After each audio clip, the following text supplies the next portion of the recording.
salaamullaahi calaykum waraxmatullaahi tacaalaa wabarakaatu. soo dhawaada bulshooy kuna soo dhawaada channelkeena Samawada Films. maanta waxaan idiin wadaa mowduuc aad iyo aad u qaali ah. fadlan channelka haddaad ku cusubtahay subscribe saar, gambaleelkana furo si mowduucyada iyo casharada muhiimkan soo gelina aad ula socotid. aad iyo aad baad umahadsan tahay. maanta waxaan rabnaa walaalayaal inaan ka hadalno mowduuc ku saabsan xaqa ay waalidku nagu leeyihiin. xaqu waa badan yahay, xaq dariska iyo xaq waalidka iyo xaq mataqaanaa zawjadu ay kugu leedahay ayaa jira. maanta waxaan ku hormaraynaa xaqa waalidku nagu leeyahay. xaq waa maxay? xaq sidiisaba waa deyn cid kastana ay kugu yeelan karto, ama deris ha noqoto, ama hooyada waalidka ha noqdaan, hooyada yaabaha, walaalaha, ama xaaskaaga ha noqoto hadday xaas leedahay.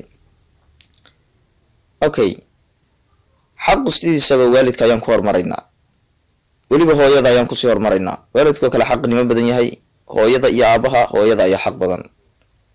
hooyada macaan xaqay kugu leedahay muxuu yahay? sidee baad sa uga bixi kartaa ama u gudi kartaa? horta ma gudi kartid. nabiga caleyhi salaatu wasalaam waagii u noolaa, saxaabi ka mid ayaa wuxuu yidhi, nabiga ilaahay wadaan hooyaday dhabarka intaa ku qaado aan geeyo xajka kaga soo celiyo gurigeyga ku keeno, xaqeedii ma guday? wuxuu yidhi may maada gudin. hal mar oo iyadoo garabka kugu qaadaysa ay guntinta ay kugu xambaarsantahay, ay waxyar guntinta furatay oo adoon dhicin ay xaq tidhi ayaadan gudin buu yidhi. maxamed ka sheegi xaqeedii dhammaa. 9 bilood caloosha kugu sidaysa iyo intaasoo sano ay ku nuujinaysa, intaasoo sano ay ku barbaarinaysa, ay ku xambaaraysa, marba dhinac ku waday. maxamed ka sheegi. okay, hooyadu nabiga caleyhi salaatu wasalaam 3 jeer ayaa aabaha ka xaqnimo badantay siduu noo sheegay. maanta dhalinyarteena Soomaaliyeed xaqa hooyadu ay leedahay ma garanayaan, wax ku dhaqmaana ma jiro. waxaad arkaysaa waxaa jiray 2 wiil hadda ka hor murmaan la iga sheekeeyey, qisadaa waan maqli jiray. 2 wiil waxay ku murmeen hooyaday cay haddaad rabtid Messi ha caayin, mise Ronaldinho iyo Cristiano Ronaldo miyo adigu ciyaartooygan nimanka reer galbeedka oo ciyaartooyda nin ka mid ah ayay isku qabsadeen. hebel baa laaciba.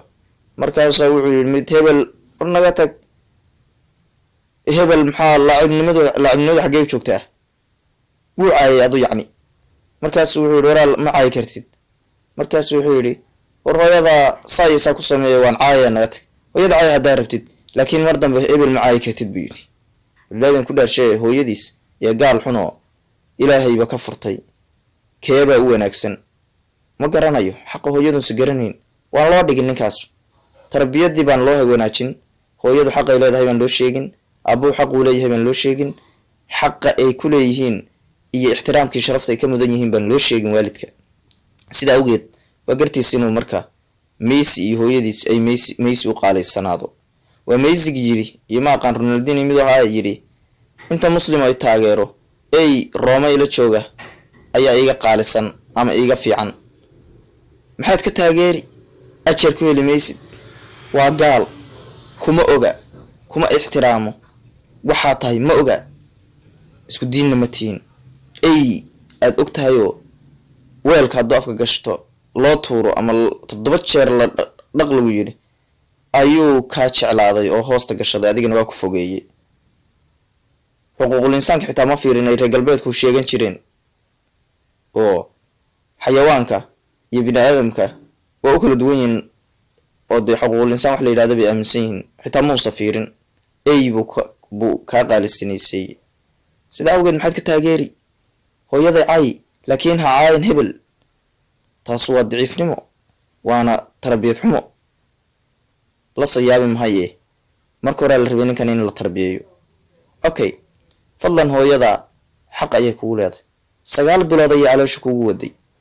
9 bilood ayaa jirkeeda la jarjaray ay kula rafaadaysay, ay matagaysay, kugu baaba'day, marba dhinac kuu waday. yaa wax kasta wax kuu dhimaya iyadoo baahanay dartaa uga leexanaysay, iyadoo xanuunsan baysan kiniini liqaynin. bal u fiirso, kiniini baysan liqaynin iyadoo xanuunsan, iyadoo adiga ku badbaadinaysa. ma ilowday 9 bilood ba caloosha kugu sidaa? ma ilowday intaasoo sanay ku nuujinaysaa? ma ilowday? allahu akbar. walac iyo rafaad bay kula soo martay, inay cunado dhan ka go'do, inay wareerto, inay xanuunsato, inay galgalato, ayay mataqaana kula soo martay maylowday. tan kale waxay hooyadu nabigu calayhi salaatu wasalaam uu sheegay inay 3 jeer aabaha ka xaq badan tahay. thumma ummuka thumma ummuka thumma ummuka buu nabiga calayhi salaatu wasalaam thumma abuuka buu markii afraad yidhi. nabiga ilaahayow saxaabi ka mid ah wuxuu weydiiyey adduunka yaa igu xaqnimo badan, markaasuu yidhi labadaada waalid.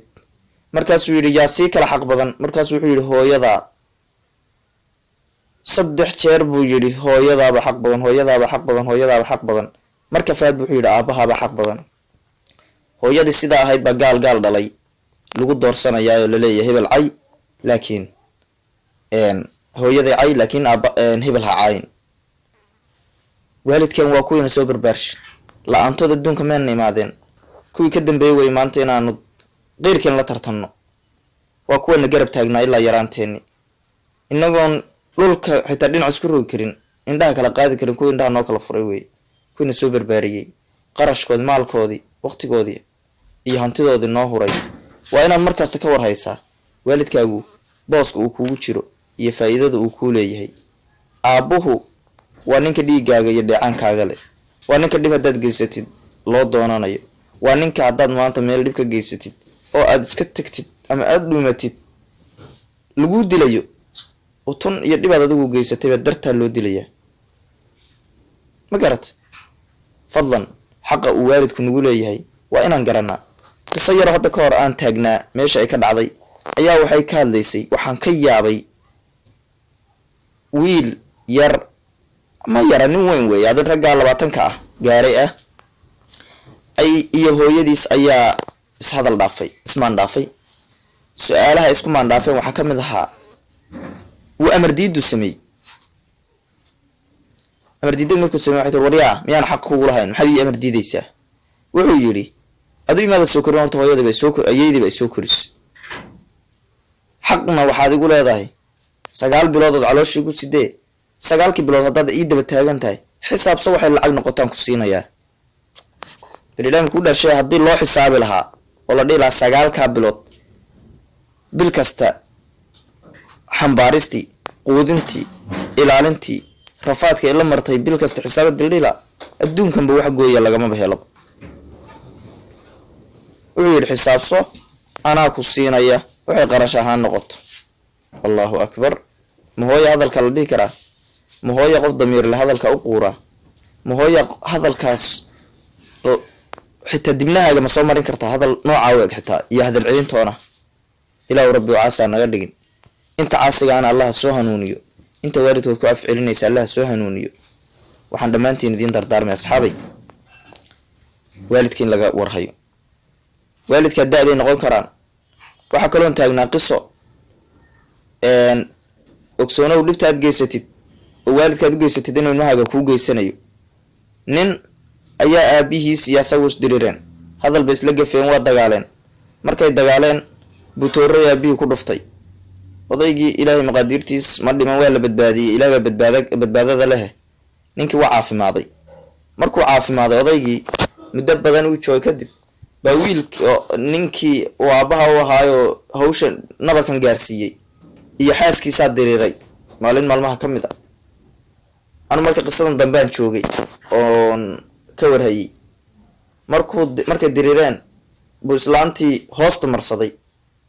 wiil asagu dhalay odaygii torradii lagu dhufanayana awow uu u yahay, ilan wiilkiisaa dhala baa intuu torrey soo qaatay buu dardaray.